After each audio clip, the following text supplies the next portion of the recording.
Georges Habash. Il a fondé le FPLP, le Front populaire de libération de la Palestine. Nationaliste et marxiste, radicalement opposé à tout compromis. En septembre 1970, convaincu que Nasser et Hussein s'apprêtent à traiter avec les États-Unis et Israël, il invente le détournement d'avions. Et comme ce sont des Occidentaux qui sont pris en otage, pour la première fois des Palestiniens font la une des journaux.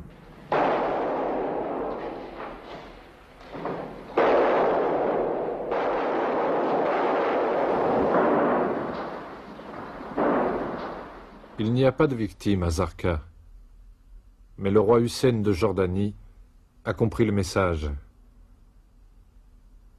Le 17 septembre, pour chasser l'OLP, il engage une terrible offensive dans sa propre capitale, Amman.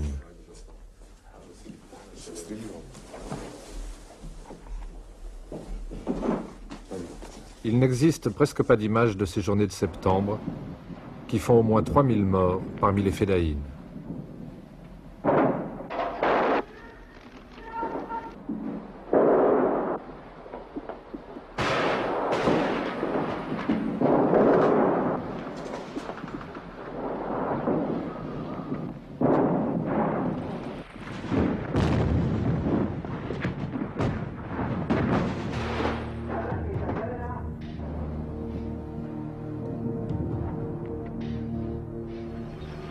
Dans les territoires occupés, l'on vit au rythme des couvre-feux et des nouvelles de l'extérieur. Nasser est mort. Et les transistors annoncent aussi le désastre de Jordanie. Ce mois de septembre est bien noir pour les Palestiniens. L'OLP est durement frappé. Le protecteur égyptien est mort et la libération semble à nouveau bien lointaine.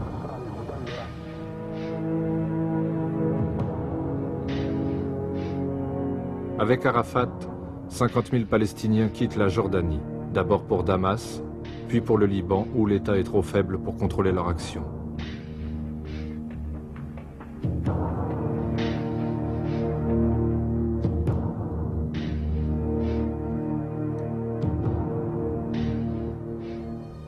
Maintenant, le terrorisme va se déchaîner. Et pour commencer, le Premier ministre jordanien, Wasfi Tal, assassiné pour venger les morts d'Amman.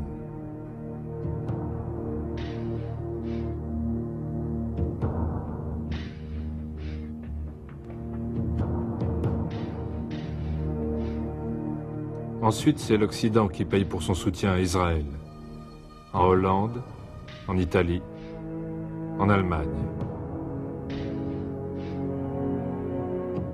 Septembre 72. Aux Jeux olympiques de Munich, les athlètes israéliens sont pris en otage.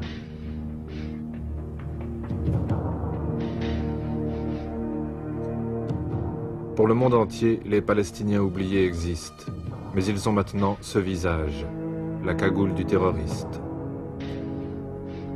Et le monde entier a peur. Les Allemands donnent l'assaut. Les fédayines, les athlètes, presque tous sont tués. Un communiqué triomphal signé d'un sigle inconnu, Septembre Noir, revendique l'attentat. Le communiqué vient de Beyrouth. Au Liban, ils sont 600 000 Palestiniens dans un pays grand comme un mouchoir de poche. À l'entrée des camps de réfugiés et devant les bureaux de l'OLP, des Palestiniens en armes font la police. There is no organization called Black September within the frame of the PLO. We believe that Black September is a legitimate child of the September massacre in Jordan. September is a state of mind amongst the Palestinians. The Palestinians have been frustrated for the last 20 years. The world has not listened to them. They have been living in caves, in tents, under the worst conditions, under the worst situation that a human being can live. They have appealed to the United Nations. They have asked the whole world to understand their cause, to give them back their rights, to send them back to their homes. But nobody listened to them. So it is normal to have such phenomena amongst the Palestinians. Un an plus tard, Kamal Nasser sera assassiné, ici, à Beyrouth, par un commando israélien. La guerre de l'ombre fait rage. Israël effectue des raids sur les camps et les bases du Liban, piège des voitures, expédie des colis explosifs aux représentants de l'OLP partout dans le monde. Hassan Kanafani,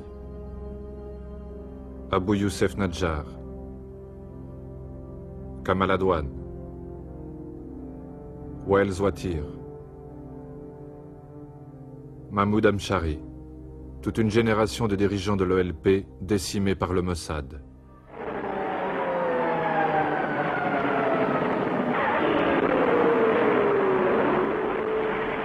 Le jour de Kippour, la fête du Grand Pardon. Les Égyptiens ont traversé le canal de Suez et 800 chars syriens déferlent sur le Golan. Les réservistes se précipitent au front, mais il est déjà trop tard. 3 semaines plus tard, grâce à l'assistance militaire américaine, les Arabes sont stoppés. Israël n'a pas perdu la guerre, mais cette fois le prix est lourd. 2500 morts. Pour Anwar el-Sadat, la défaite est presque une victoire. Il a plongé Israël dans le deuil et dans le doute, il a lavé l'affront de la guerre des 6 jours. Il va maintenant pouvoir préparer la paix des braves.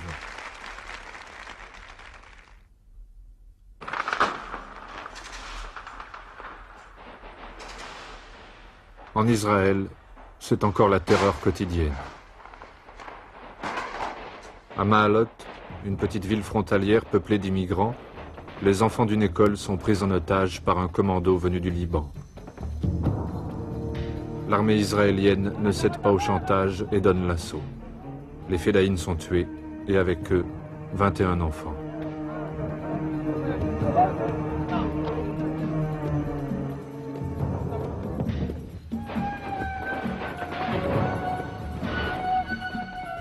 L'OLP ne condamne pas la prise d'otages de Maalot. Des enfants, il en meurt aussi beaucoup dans les bombardements israéliens. Le comité exécutif de l'OLP fonctionne comme un gouvernement. Aux côtés d'Arafat, Abou Iyad, numéro 2 du Fatah, considéré par le Mossad comme le cerveau de l'attentat de Munich.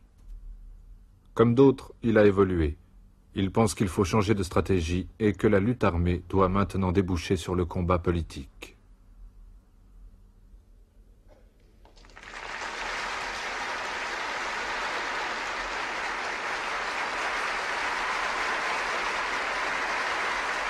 Après 26 ans de silence forcé, un Palestinien va enfin parler devant les Nations Unies. Les gouvernements occidentaux ont eux aussi évolué. On soutient toujours Israël, mais les Arabes tiennent la clé du pétrole. C'est une arme qui pousse les Occidentaux à négocier et à entendre la voix des Palestiniens.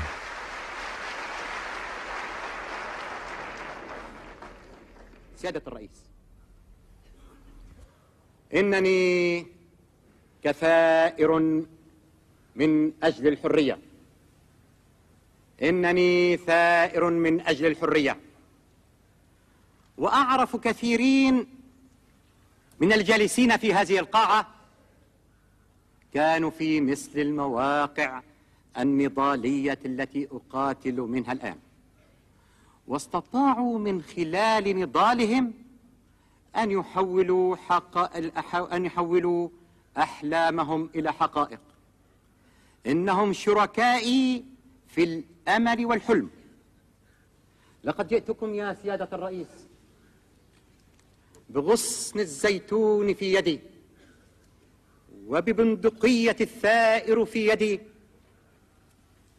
فلا تسقط الغصن الأخضر من يدي، لا تسقط الغصن الأخضر من يدي، لا تسقط الغصن الأخضر من يدي.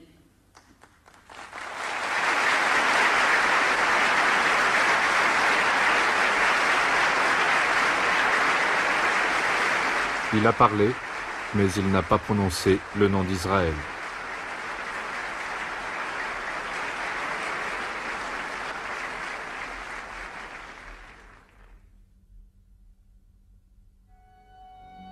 « 1977, c'est la 10e année de l'occupation. Il y a déjà 80 colonies juives en Cisjordanie et à Gaza.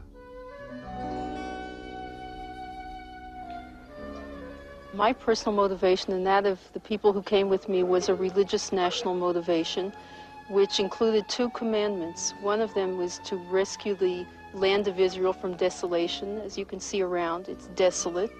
And the other was to rescue the land of Israel from foreign domination. That means in an area which Israel controls because of repelling a war of aggression by Jordan and in self-defense, we feel Israel should establish its presence here permanently. Menachem Begin, le leader de la droite israélienne, est Premier ministre. La colonisation des territoires occupés devient une priorité absolue.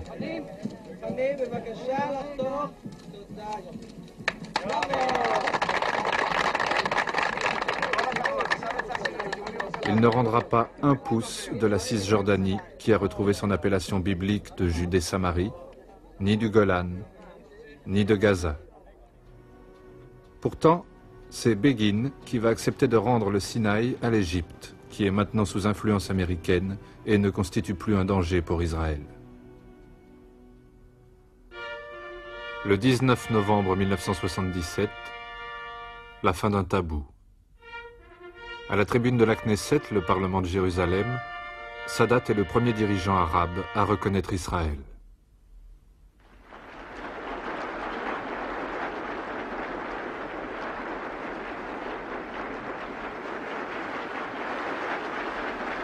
C'est Jimmy Carter, le président américain, qui a fixé les grandes lignes de la négociation.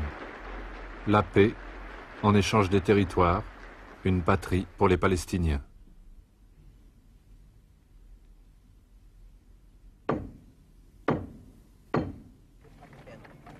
En tendant la main à Golda Meir, à Yitzhak Rabin, à tous les Israéliens qui l'ont acclamé pendant 3 jours, Sadat joue son avenir politique et risque sa vie. Les Arabes ne lui pardonneront pas ce voyage dont les promesses ne seront pas tenues. La paix signée 1 an plus tard ne sera qu'une paix séparée entre l'Égypte et Israël. Et le projet d'autonomie qu'elle prévoit pour les Palestiniens restera sans suite.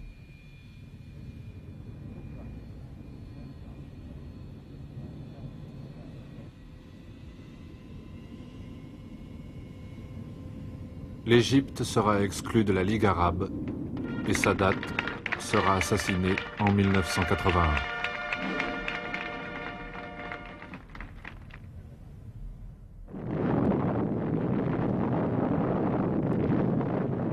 Beyrouth et le Liban ont sombré dans la guerre civile.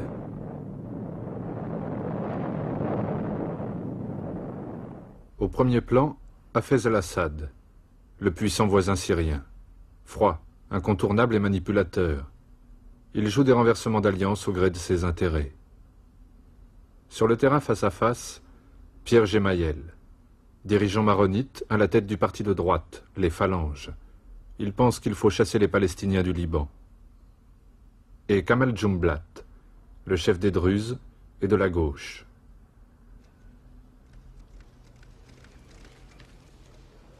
Il a trouvé en Yasser Arafat un allié naturel.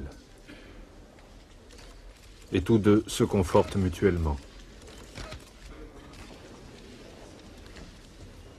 En 1978, l'échiquier libanais s'ouvre à un nouvel acteur. Begin va, lui aussi, intervenir au Liban. Just a moment. Do I have the right to make an opening statement? And then I'll answer all your questions, except those which I will not answer. I had a very serious talk with the Secretary General of the United Nations. The first topic I brought to him is the situation in southern Lebanon. I brought to his knowledge this map. This is the Litani River. And this is our northern border. And the red color means a Muslim village or township. The blue color, a Christian village or township. The green color, a Druze village or township. And now everybody can see that the Christian villages are an island surrounded by a sea, by an ocean of Muslim and villages and townships. They are all completely outnumbered. Now in this area there are 5,000 members of the so-called PLO, all of them armed with Soviet arms and with Soviet artillery. And from all those Muslim villages there comes every night a barrage of artillery and mortar fire on these single Christian villages. We helped them. Were it not for our help, they would have been wiped out. Nobody else does help them. En mars 1978, l'armée israélienne envahit le sud Liban jusqu'au fleuve Litani. 900 morts, 3000 blessés et des dizaines de milliers de sans-abri dans la population civile libanaise et palestinienne. L'ONU intervient. Israël se retire mais en gardant une zone de sécurité au nord de sa frontière, un nouveau territoire occupé. Juillet 1980. Jérusalem est décrétée capitale éternelle d'Israël. Le secteur arabe est maintenant annexé. Décembre 1981, c'est le tour du Golan, annexé.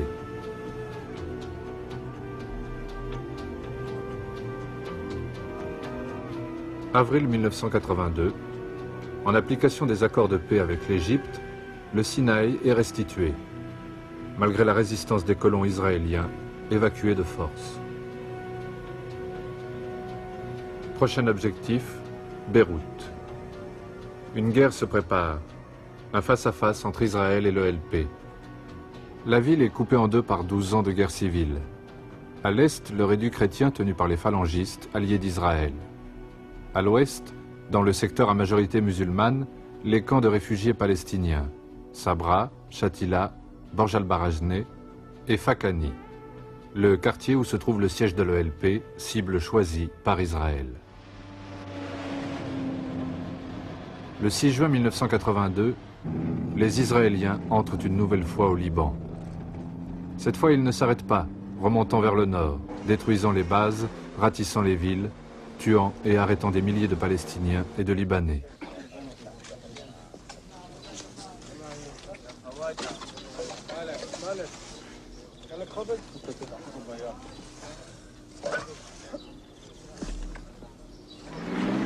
Une semaine plus tard, ils encerclent Beyrouth-Ouest. Pour la première fois, Israël est aux portes d'une capitale arabe.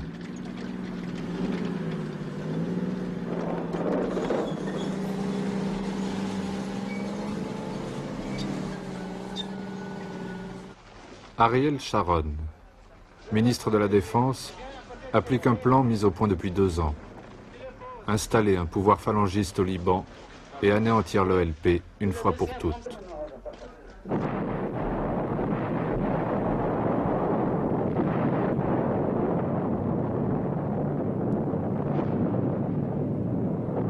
Aucun quartier n'est épargné. Pendant 88 jours, les Fédayines, mais aussi les civils libanais et palestiniens, sont pris sous les bombes à implosion, le napalm, le phosphore, les missiles. La force, la violence et la cruauté de l'agression israélienne bouleversent l'opinion mondiale. Now, ladies and gentlemen, so we didn't enter Beirut, and we hesitated. Yes, indeed, I'm not ashamed to admit hesitations. It's human. But we will have to take care that all the terrorists leave Beirut and Lebanon. None of them will be left, I can assure you. None of them.